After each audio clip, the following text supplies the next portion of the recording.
You know, I've always been fascinated by that question, that lightning bolt moment. Why this person? Out of all the billions of souls on the planet, why do we fall, and fall so hard, for one specific individual? It feels like magic, like fate, like something written in the stars. But what if it's not just magic? What if it's a story? A story written deep within the hidden parts of our own minds. This is the incredible world that the legendary psychologist Carl Jung opened up for us. He gave us a map to the human soul, and when we look at love through his eyes, the entire game changes. It's no longer just about chemistry or shared interests. It's a profound, often unconscious, psychological drama where we are both the main character and the director. So, let's sit down and really talk about this. Let's explore the hidden reasons, the Jungian reasons, why people might fall in love with you. And more importantly, why you fall in love with them. This isn't a dry lecture. Think of it as a journey into the deepest parts of ourselves. It's a story about our shadows, our hidden halves, our unfinished business, and our eternal search for wholeness. Part 1, the call to wholeness. Love as a mirror, according to Jung's psychology of love. One of the biggest drivers is this powerful, innate desire to feel complete, to feel whole. But here's the catch: we're often not whole. We all have parts of ourselves that we've tucked away, parts we're embarrassed by, parts we were told were unacceptable when we were kids. Jung had a name for this bag of repressed stuff, the shadow. Your shadow is everything you are, but wish you weren't. Maybe it's your anger, your wildness, your vulnerability, your ambition. We push it down into the basement of our psyche and lock the door. But it doesn't disappear. It just waits. And then you meet someone. You meet someone who is effortlessly confident at a party, while you feel like a nervous introvert. You meet someone who is creatively free, while you feel stuck in a rigid box. And it's like a magnet pulls you towards them. You think, I'm in love with their energy, their confidence. But Jung would ask, are you? Or are you in love with the reflection of your own disowned confidence, your own locked-up wildness, staring back at you from another person? This is the magic and the trick of shadow projection. We see in others the very things we have buried within ourselves. That intense attraction. It's often our own unconscious soul, recognizing itself in the outside world.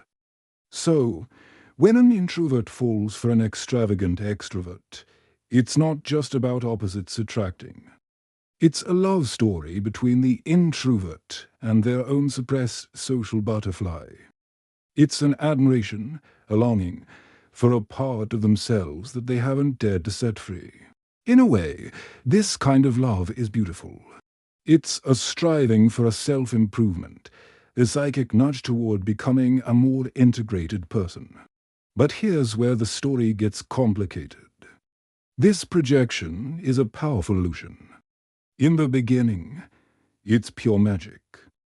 The person you love becomes perfect, ideal, everything you've ever wanted. They are carrying the missing pieces of your soul. But they are, of course, a real human being. And sooner or later, the projection has to fade. The halo slips. You start to see that they get insecure too, that they have flaws, that they can't actually complete you. This is the critical turning point in any relationship. This is where infatuation either dies, or where real love has a chance to be born. Real love begins when the projection ends.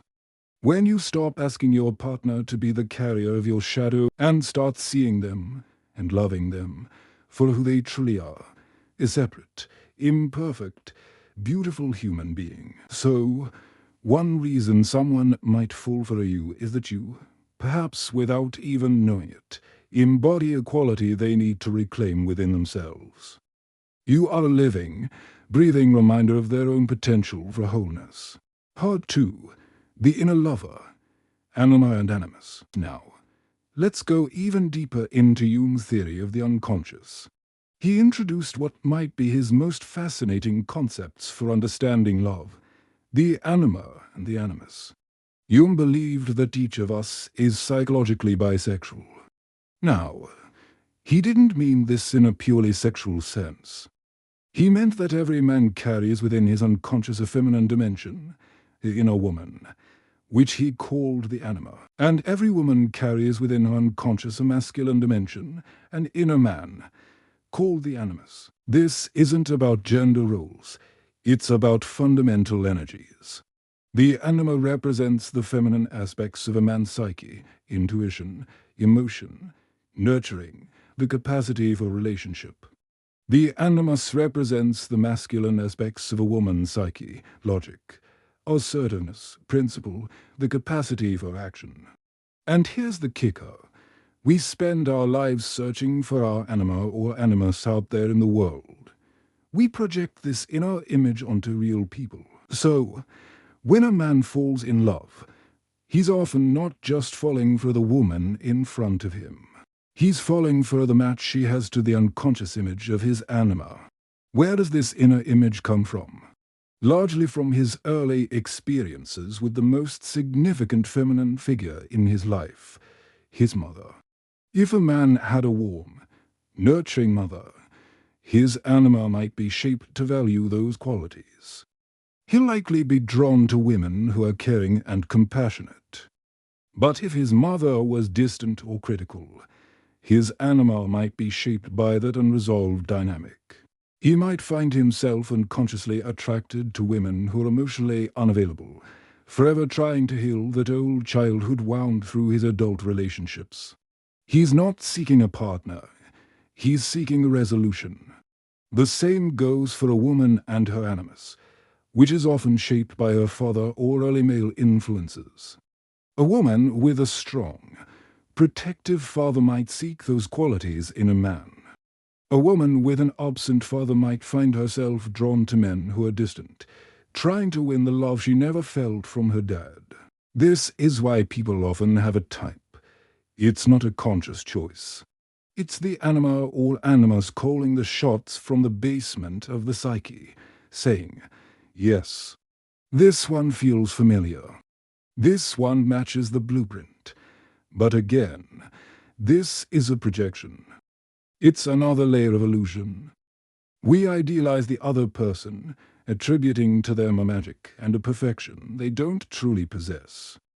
Healthy love, Jung would say, only becomes possible when we withdraw these projections. When a man can integrate his own anima, when he can embrace his own intuition and emotionality without needing a woman to carry it for him, that's when he can love a real woman, not just an archetype. The same is true for a woman integrating her animus. The goal is not to find your other half, but to become whole yourself, and then to share that wholeness with another. Part 3. The Ghost of Childhood. Completing our unfinished business. Our psychological development starts from day one. And let's be honest, no one gets through childhood completely unscathed. We all have gaps. We all have unfinished business. Maybe you experienced emotional neglect and never felt truly seen. Maybe you had overprotective parents and never developed a strong sense of independence. Jung understood that the psyche is always trying to grow, to heal, to become complete. And one of the primary ways it tries to do this is through love. We unconsciously fall in love with people who seem to possess the very qualities we miss out on. It's a desperate, beautiful, and often problematic attempt to complete our unfinished psychological development. Think about it. A person who never felt secure in their parents' love might fall head over heels for someone who is lavishly affectionate and attentive. On the surface, it looks like love, but underneath, it's a therapeutic quest. The relationship, becomes a substitute for the secure attachment they never had. This can create dependency, not a healthy, mutual bond. Or someone who was smothered as a child might be irresistibly drawn to a fiercely independent partner. They are looking for that person to liberate them. Someone who lacks confidence might fall for a decisive, bold person, hoping this partner will be their guide and their backbone. The problem is, this puts an enormous, unfair burden on the relationship. You're asking your partner to be your healer, your therapist, your savior. And no one can sustain that rule. True psychological growth doesn't happen when someone else completes you. It happens when you use the support of a loving relationship to find the courage to complete yourself. A loving partner can provide a safe space for you to grow, but they can't do the growing for you. Love, in the Jungian sense, is a powerful catalyst for this growth. It holds up a mirror and shows us exactly where we are still broken, where we are still young and aching. The real work of love is to have the courage to look in that mirror and do the healing, so you can stand as a whole person beside your partner. Part 4. The Archetypal Blueprint. The Pull of the Familiar. Jung's concept of the collective unconscious takes us beyond our personal stories. He proposed that beneath our personal unconscious, we all share a deeper layer of the psyche, a kind of psychic inheritance filled with universal patterns and images called archetypes. These are the fundamental blueprints of human experience: the mother, the father, the hero, the sage, the trickster. These archetypes shape our myths, our stories, and they profoundly shape our love lives. We are subconsciously drawn to people who embody these powerful, universal figures. It's a pull towards what feels familiar on a species-wide level. Society and culture pour specific content into these archetypes. For instance, the collective unconscious might hold an archetype of the strong protector for men or the nurturing caregiver for women. We internalize these images, and then we scan the world for people who match them. This attraction feels deep and right because it's tapping into a story as old as time. This desire for the familiar is a powerful force. It's a search for a safety, for belonging. We are drawn to people who make us feel a sense of home, even if that home wasn't always a happy one. This is why people often repeat the same painful relationship patterns.